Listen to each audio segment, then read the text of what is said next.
Hey LinkedIn, welcome back to Business Unusual, a show where we're talking about coronavirus and its impact on our work and our lives. I'm your host, Jordyn Dahl. Today, we're going to be talking about small businesses. Now, there's a lot going on in this space.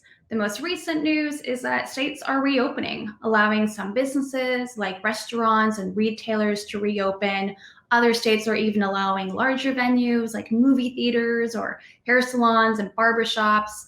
But no matter where you are or what the different regulations are in your state, owners are still a little concerned. There's a bit of trepidation about how much revenue they're going to be able to bring in, how to get customers back through the door, and also juggling those concerns with workers who are understandably a little worried about their own safety and making sure that they don't contract the virus.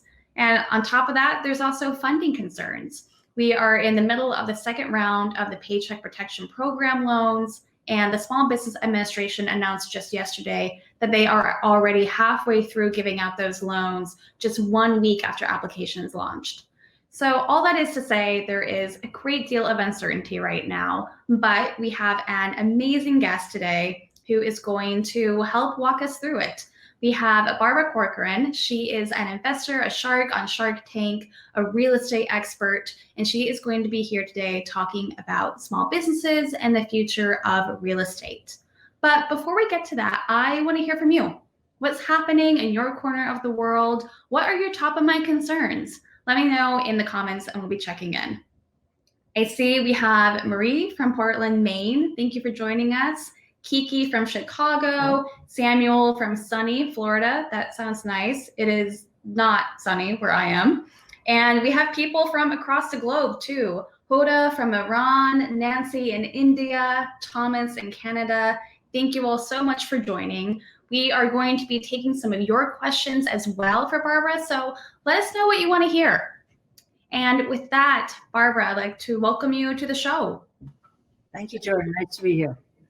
Thanks so much for being here. So to start, as I was saying, the top of the news today is really states that are reopening and these concerns that owners are juggling of how to bring in revenue and bring in customers and also being open and honest and keeping their workers safe. How are the businesses that you have invested in handling this, and what kind of advice are you giving them for deciding whether to open or stay closed? I've been working with about 80 businesses I've invested in, and what I've learned is how well they're doing is entirely dependent upon the entrepreneur that leads it, and having good common sense and thinking, what is going to make my worker happy? They're almost letting the worker lead versus them deciding or dictating exactly what they're going to do. Because if the worker isn't comfortable in the space, the entrepreneur is not opening. And when the worker can suggest ways to make themselves comfortable, more space, better cleanliness, face masks, mandatory, what have you, what's happening then is the entrepreneurs are going ahead and opening with the support of their staff. But I think it's looking to the worker as to what's going to make them feel secure is where the game is won versus deciding exactly what you're going to dictate to the workers. It just doesn't work that way. No, great advice of making sure that they feel safe and that they have some power and some control in the situation.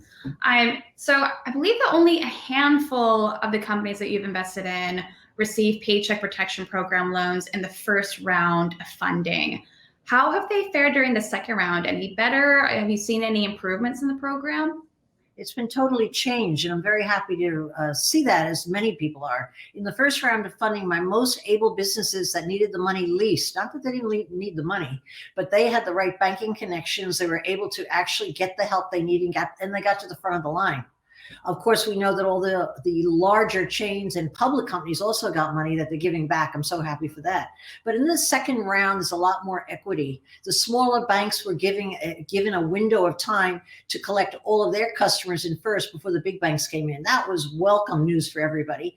And so far in this week, I would say the great majority of all of my smallest businesses have gotten their hands on the money. So it's been totally different. It's like the haves and the have-nots. The first phase was for the haves. The second phase are for the have-nots. And those are the people most in need.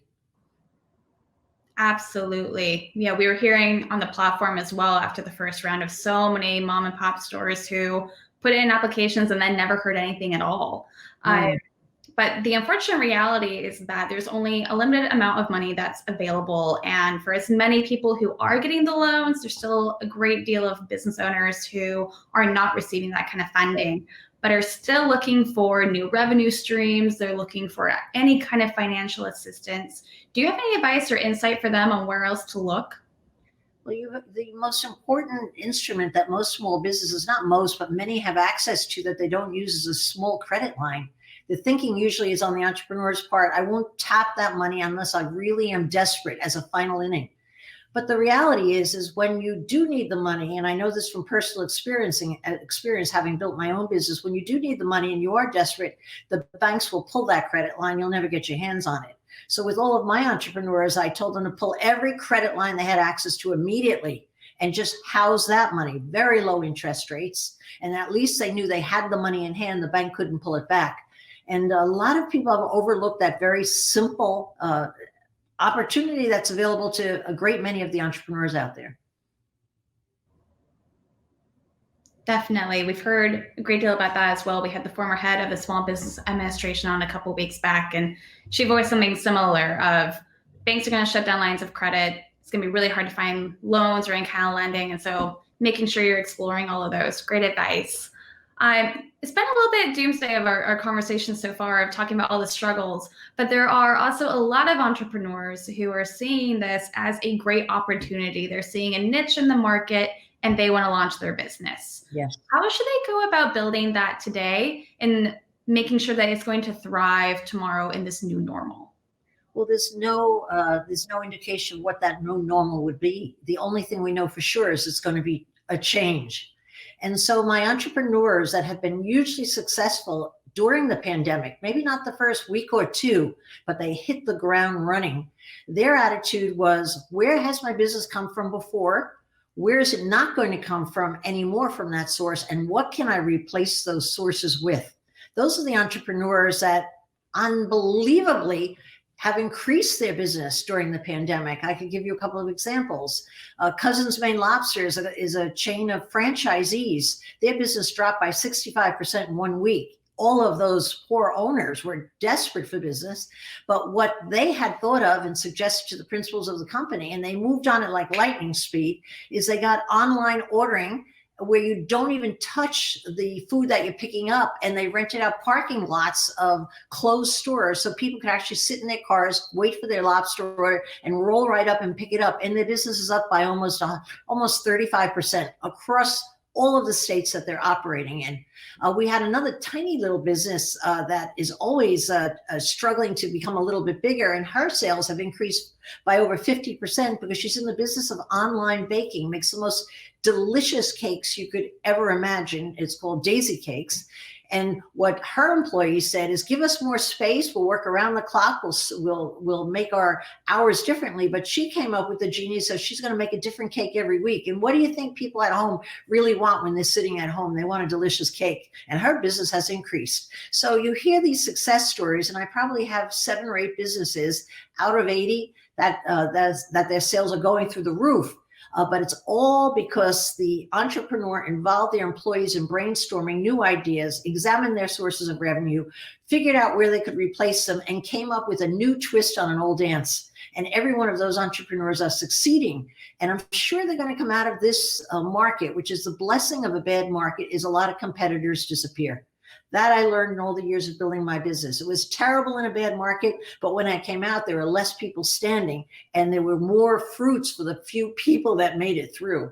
And that's exactly what's going to happen with my great entrepreneurs. The competitors are falling to the side and they're picking up the business as they fall. And that's the reality of a survival of the fittest. And this is the kind of market that makes warriors out of entrepreneurs. And it's the ones that can become warriors that always succeed and always will, and have the great confidence going forward that they know they always will because they've come through this one, you know? It's certainly one of the biggest crises that we've ever gone through. So if you can make it through this, you really can make it through just about anything. So if you're just tuning in, we are talking with investor Barbara Corcoran from Shark Tank on her advice for small businesses and what the future might hold for real estate. Don't worry if you missed the first half of the broadcast. This is going to be on our LinkedIn editors page. You can rewind, rewatch, and we'll make sure that that is available for you.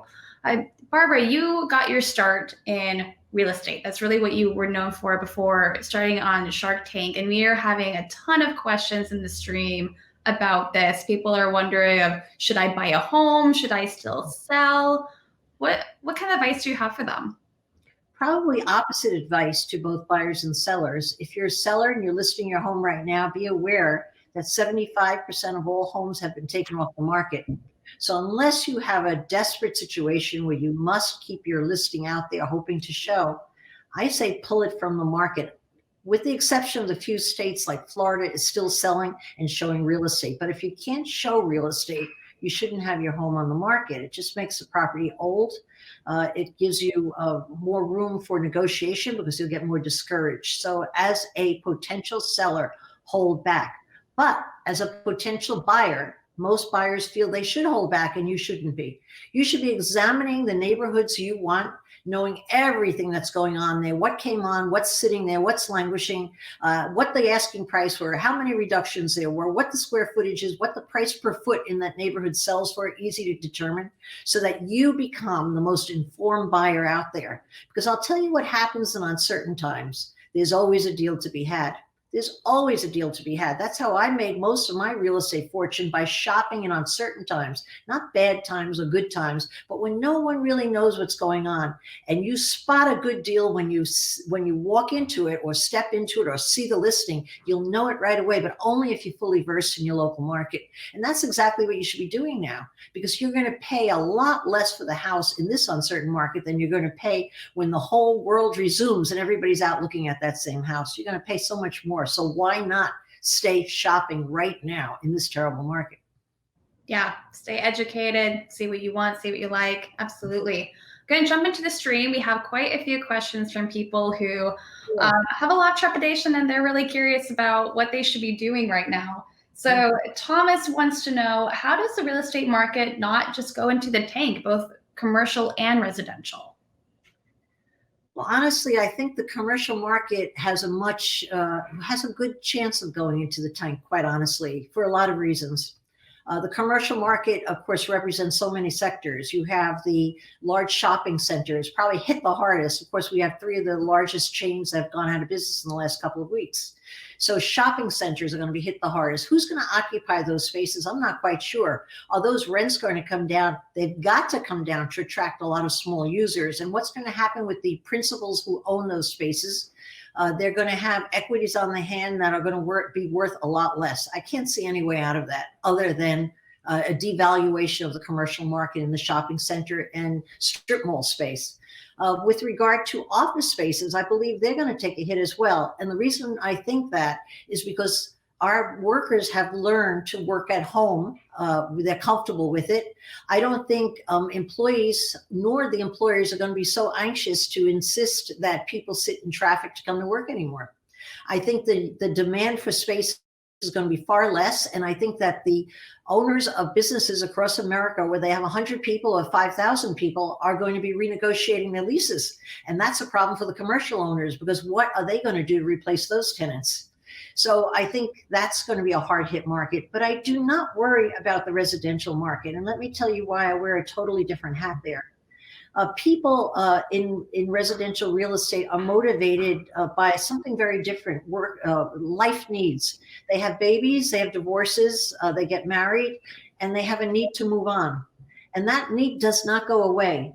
You can't negotiate out of a need to have a roof over your head. You have to live somewhere. And so that basic need is always there.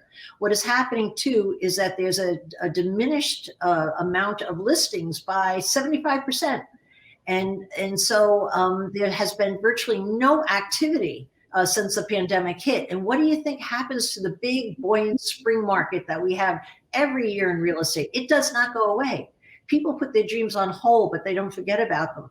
And when this pandemic ends, or when the light seems halfway green so that people feel comfortable coming back into the market, I really believe you're going to see housing prices across America shoot up and startle people.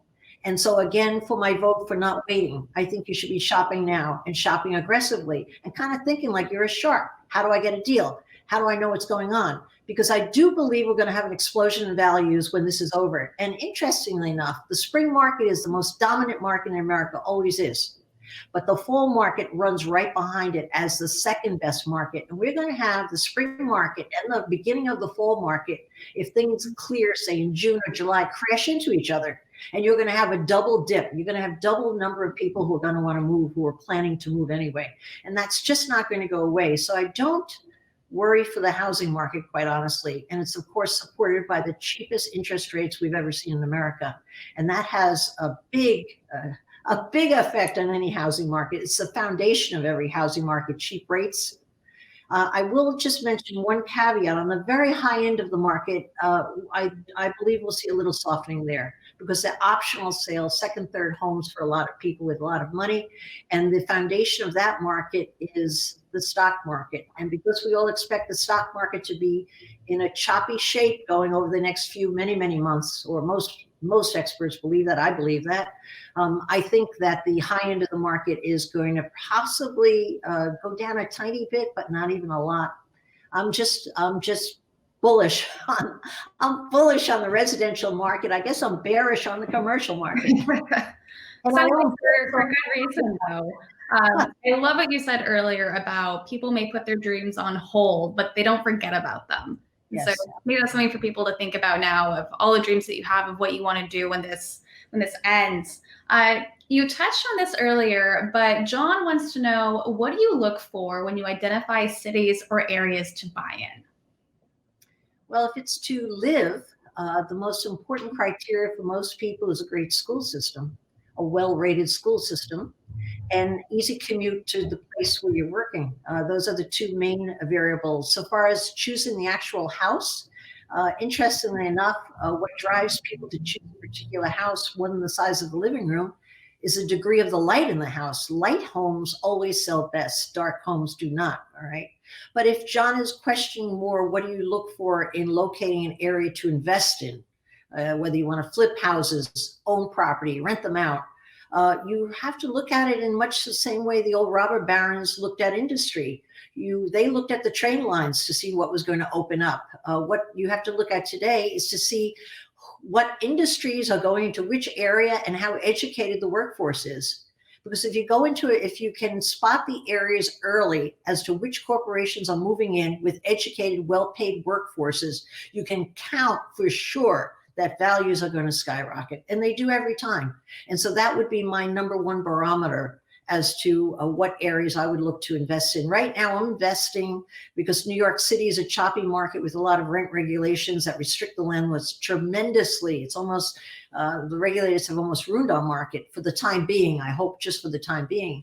But I'm looking at the Pittsburgh market because there's so much new educated industry moving in there that it's mind-boggling, and those values are going up so quickly.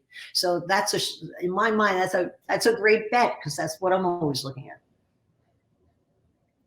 So in terms of looking for a place, we've seen a lot of real estate agents going online. They're doing virtual tours, and people are kind of getting reacquainted with trying to buy a home online. That Sandy wants to know about how a buyer should go about using these portals, what to look for. It's different when you're looking online and virtually viewing a home than actually seeing it and feeling it with your own hands. How can they be certain that what they're looking at is a good buy? The trend right now is that people who are renting smaller homes are comfortable choosing a home online. But anyone who's spending what to them is a substantial amount of money, very few people are willing to see something online and say, I do. It's kind of like not lifting the veil on the bride. I do. And then, oh my God, right? But what people don't know is that prior to a closing, there's always an inspection. The inspection has to come in to make sure what the house looks like is what you're getting, right? So what you can do is you can negotiate the deal, you could settle on a price, you could even prepare a contract and then have the inspection. And an inspection will always allow the potential buyer to accompany the inspector. So even though you think you can't get in to see the house, but you can. And a lot of people don't realize that. You could go in and see it with the inspector. They will clear it for the inspector, and you could go right in and do it with him or her. And so you don't really have to buy something sight unseen. If you get in there and it's so different than what you visualized, I guess you could just not sign the contract and walk away. But that is a little nuance that a lot of people are not aware of that I think you should be taking advantage of. No, great advice. Great things for people to be aware of. Now, at the beginning of our talk about real estate, you were talking about being a bit bearish on the commercial real estate market. And I want to talk a little bit about that. Just last week, rent was due again. There was a big cancel rent movement. Large retailers are continuing to announce that they are not going to be paying their rent. It's hard to imagine that many small businesses have the cash or the revenue to pay their rent, even if they wanted to. So what do you think that this future is going to hold for commercial real estate, particularly in large cities like New York and San Francisco, where rent was already really high and margins were very thin? Well, the control is going to go into the hands of the tenant, without a doubt. And so what is the landlord going to do about that? They're going to renegotiate. Like anything, it's a free market. So if you can't pay your rent and you're respectful of the landlord, and the moment you know you're going to have a problem with the rent, you call them and treat them with respect and say, I'm going to have a problem. I need to work with you on this. What could you do for me? You will find that the great majority of landlords are willing to work with you, and more will be willing to work with you, because what are they going to do? How are they going to jump out, improve the space, and get a new tenant? Not so easily done. So you have to realize as a tenant, you certainly have the degree of control, because there's going to be a lot more space than there are tenants to occupy them, I believe. But you should also realize that you have to approach it as a business person. No landlord. I own some investment properties in New York City, apartments, and I had 10% of my tenants call up and say they can't meet the rent. I'm working with them, but I had one couple said they didn't lose their job. In fact, the wife just got promoted, and they just didn't want to pay their rent because they didn't want to pay their rent. Okay, I'll be darned if I'm going to give a penny off their rent ever, right? Because it was almost offensive. But you have to call the landlord and say what the problem is, and will you work with me? And I think you will find that landlords will be more and more willing to deal, simply because they'll have to. My larger concern is, what's the landlord going to do with his lender? Most commercial properties in New York City, for example, are leveraged about 50%. Most of them can carry 10% of their tenants for a period of time without defaulting on their own mortgage. But there comes a point, if it should go past that 10% with the 50% leverage, it's very hard to pay the mortgage. And so the banks are going to have to deal with the underlying mortgages on these buildings. And that's another problem. So what does it all come down to? It all comes out in the wash that you got to shake down values. That's basically why I believe that things will not be so sunny on the commercial sector going forward. No, exactly. That's the other side of this equation, right? If so many commercial real estate owners are actually small business owners themselves, and they have their own financial obligations, their own mortgages, and they're walking this tightrope, right? Of, well, I would love to give you leniency and help you with your business, but I also have this mortgage to pay. Is there any other advice that you have for them in terms of being able to give as much help and relief to their tenants while working with their bank and making sure that they're meeting their own financial obligations? You're talking about from the landlord's position, right? Yes, exactly. The landlord could, I know I do this because there's been a lot of changes. The landlord, regardless of where you are, should stay on top of municipal changes on tax law. Many of the towns are having the exact same problem that the landlords are having. They're not collecting their taxes on time. People don't pay taxes when they're really, really desperate, but still already there's some taxes that are not being paid across America. And so the towns are going to have to deal. So as a landlord, I'm very on top of whatever programs are offered where I own property as to who's going to reduce my taxes. Can I waylay the taxes? And most municipalities are already doing that. And if you own property, what are the two major expenses? It's taxes and mortgage. Those are the big kahunas. So if you can manage to bring that rein in a little tighter, you can really withstand the pressure of an elongated period of not getting as much rent. I hope I'm quoting it right. I read a credible source somewhere yesterday, except I can't remember it, but I remember the number. They said that the largest management agents in the country had reported that 17%, that the rents they collected last month were 17% less than the month before. I would like to look into that. I'm saying, well, you mean 70% of the people didn't pay their rent? That seems absurd. But the fact of the matter is that this is being felt across America. And I think it's just the beginning of the iceberg. I think we're going to have more problems there. If you're just tuning in, we are speaking with Barbara Corcoran from Shark Tank about what the future might hold for real estate and advice for small businesses. And we have so many questions and comments. There's so many of you in the stream. We will do our absolute best to get to as many questions as possible. Greg has joined us and he wants to know, do you see a resurgence of the short sale market? And if so, how might it compare to the post-recession collapse of 2008? After 2008, it really took about 3 years for everything to unwind. And I don't think you'll see a short sale market overnight, but will it come? It depends. It depends on how hard it is for people to pay their mortgage. And that depends on the job market. And that depends on general testing in America. So we could get through this. Okay. And so I would say, will there be a short sale market? Yes, but it depends on the pandemic, like everything else. Everything is dependent on that and how quickly we get through it, how quickly we could develop the testing to make people go back to work and feel safe. Absolutely. A lot of uncertainty, a lot of questions about what's going to be coming down next. So I want to talk a little bit about your own personal journey. You started out as a waitress, but you wanted to be your own boss. And so that was kind of how you found your way into real estate. And then you built this real estate empire, which you sold before starting on the Shark Tank. You've reinvented yourself so many times. And I feel like this might be an inflection point for so many people who have been laid off or who are wondering, what should I do next?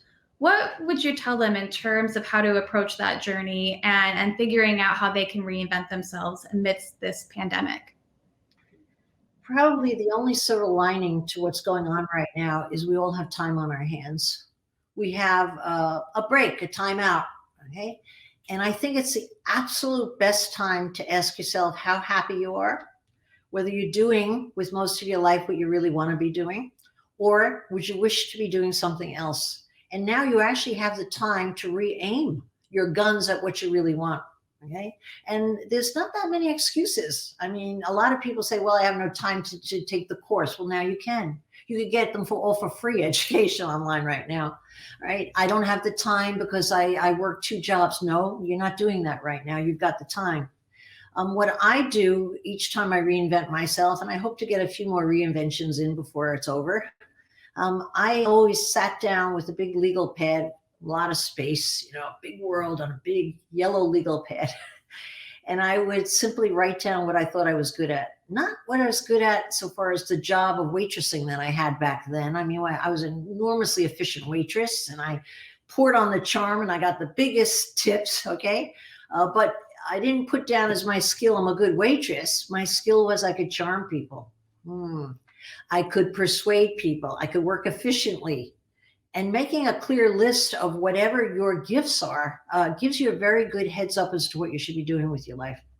Because people will inevitably do so much better making a fortune and a success for themselves if they tap into what they're naturally good at. And so I did the same thing when I sold the Corcoran Group. I thought, what will I do now? I had no idea. Maybe I should have given that some early thought. And I got out my old legal pad and I put what I love. I loved an audience. I love public speaking because these are the favorite parts of brokerage for me. It wasn't showing apartments. I loved marketing. I loved campaigns. I loved showboating. And I thought, well, what would be a good business for me? And there were only 2 on the list. One was public relations and the other was media. And so I picked media because I didn't want to make some clients happy. That's basically why I got rid of that one. And that put me in the media business, as simple as that. But why have I done well in it is because it taps into what I naturally do well. And the same things that I did well as a waitress, the same things I did well while building a real estate brokerage firm. It's all the same stuff. You don't change. You can't hope to change your wiring, but you can certainly repackage yourself. And that's all reinventing is. It's repackaging the same old wiring to look different, smell pretty, and apply to today's economy, how it could apply to today's economy. And a note on today's economy. What is phenomenal phenomenal about when you have drastic change, once you're through the drastic change, is half your competitors are gone. You come out and everybody's open to a new idea. There are new needs that have been defined by the crises, and you can choose what you want. You can get going in a whole different way. And that's what's wonderful about being on the heels of a catastrophe. Change is in the air and everybody's willing to accept change. And all you have to do is figure out where you want to fit in and how you could capitalize on it. For some, it could be a great opportunity of figuring out, you've been wanting a change and now's the time. How can you make it happen? Something that has stuck with me that you said in a previous interview is how after you sold your real estate company, you described feeling like you had lost a sense of your identity. And I'm wondering what you would tell other business owners who have gone out of business with this and are feeling that same loss of identity and self. My advice would be the advice I found for myself, maybe not so as quickly as I wished. It took me about 6 months to realize how much I missed my team. It took me about 6 months to realize that I had created not just a business, I had created a phenomenal family that I would die for, and they would die for me. And I sorely missed the camaraderie, the creativity, the charge of going up a mountain together. It's no fun charging a mountain by yourself. It's a lot of fun when you say, "Follow me, man," And so I missed all of that. And anyone who loses a business or sells a business is always surprised by how much you miss your team. I have not met an exception to that. But what I learned is that if I had that kind of passion for my team and missed them so much, and I had built them over all those years, that I probably was fairly capable about building teams. And so that gave me great confidence to go forward and got a business growing fast because I had to have a team. You don't need a team for a little business. You need a team for a big business. So it made me really aggressive for building another big business simply because I wanted to have my team back. Maybe the wrong motivation, but I knew what floated my boat, and I knew that was going to make me happy. And that was how I got my success, because I was very strong on building teams, choosing the right people, knowing how to use people in what capacity, getting them to believe in themselves, getting them to aspire to wherever I felt they could capably get to beyond what they ever thought, and then watching them and getting the satisfaction of seeing it all happen. And so, yeah, I don't know if I answered your question. I even forgot what you asked now already. It was a great answer regardless. I think so many of us are missing our coworkers, our teams. Yeah. We spend so much time together. It's hard not to miss that. Barbara, our members have loved everything that you have had to say. We have one woman saying, "You are an inspiration. Thank you. I would love to work with you or someone like you." Adrian. Tell her she's hired. She's hired. We'll have her reach out. Adrian says, "I heard your podcast episode of how I built this, and although I'm not in real estate, I was so inspired by your story." And Polly says, "I love Barbara. She's such a great leader." Brian, again, "Leverage your strengths and pursue your purpose. Amen." Unfortunately, we are out of time, but it's clear that your advice was so needed. People really got a lot out of this. So thank you so much for joining us today. I really appreciate it. Thank you for giving me the time. Truly, thank you. And thank you all for tuning in. Again, if you missed most of the broadcast or even some of it, you can rewind. We'll have this up on the LinkedIn editors page for you to rewatch. And we will be back tomorrow and every day this week and next week. We are on the LinkedIn editors page live every day at noon Eastern time. Thank you for tuning in.